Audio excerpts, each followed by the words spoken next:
எல்லாருக்கும் வணக்கம். இந்த பதிவில் எதை பற்றி பார்க்க போகிறோம் அப்படின்னு கேட்டிங்கன்னா, அதாவது மக்களே, இன்னும் 2 தினங்கள் மட்டும்தான் இருக்குது மே மாதம் 4ஆம் தேதி பிறக்கிறதுக்கு. மே மாதம் 4ஆம் தேதி பிறந்த உடனேயே காலையில் 8 மணிக்கே வாக்குகள் எண்ண ஆரம்பிச்சிருவாங்க.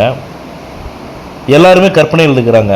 ஒரு சில பேர் திமுக தீய சக்திக்கே தெரியும் இந்த தடவை மக்கள் நம்மளை தேர்ந்தெடுக்கலை, மக்களுக்கு நம்ம நல்லது பண்ணலை, பெண்களுக்கு பாதுகாப்பு கொடுக்கல, இளைஞர்களுக்கு நல்ல வழிவகை செய்யலை, கஞ்சா விற்பனை அதிகமாகிடுச்சு, போதை கலாச்சாரம் தமிழ்நாட்டில் அதிகமாகிடுச்சு அப்படிங்கிறது எல்லாமே அவங்களுக்கு தெரியும்.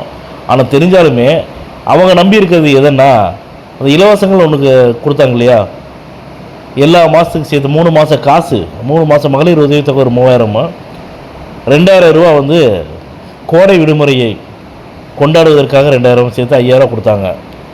அதை நம்பித்தான் திமுக அந்த சீட்டு நுனியில் உட்காந்துட்டு இருக்கிறாங்க. ஆனால் தமிழக மக்கள் ஏற்கனவே தீர்ப்பு எழுதிட்டாங்க. திமுகவு வேணாம், அதிமுகவு வேணாம், தமிழக வெற்றி கழகமே போதும், விஜயண்ணாவே போதும் அப்படிங்கிற மாதிரி தீர்ப்பு எழுதிட்டாங்க. தீர்ப்பு வரக்கூடிய, அதாவது மே மாதம் 4ஆம் தேதி ஓட்டுக்கள் எண்ணக்கூடிய நேரத்தில் திமுகவோட அராஜகங்கள் நிச்சயமாக அதிகமாக இருக்கும். இப்போவே விஜயருடைய தமிழக வெற்றி கழகத்துடைய ஒவ்வொரு தொகுதியில் இருக்கக்கூடிய தேர்தல் பணிமனையை எரிக்க ஆரம்பிச்சிருக்காங்க. அதை பற்றின வீடியோ இன்றைக்கி எல்லா செய்தி ஊடகங்களிலும் பார்த்துருப்போம். என்னென்னலாம் இனி பண்ண போகிறாங்க அப்படிங்கிறத பொறுத்திருந்து பார்ப்போம். ஆனால் எது வேணாலும் பண்ணாலுமே இனிமேல் விஜய் அவர்களை தடுக்க முடியாது அப்படிங்கிறது அவங்களுக்கு நல்லா தெரிஞ்சு போச்சு.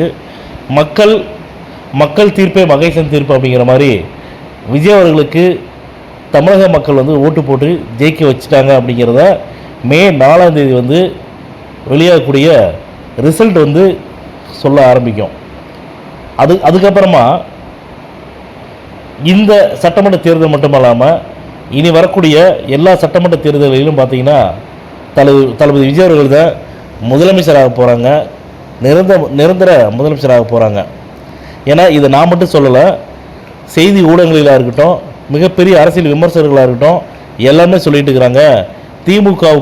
திமுகவே சங்கு ஊதிட்டாங்க, இனிமேல் திமுக ஆட்சி அமைக்கிறதுக்குண்டான வழிவகையே இல்லை.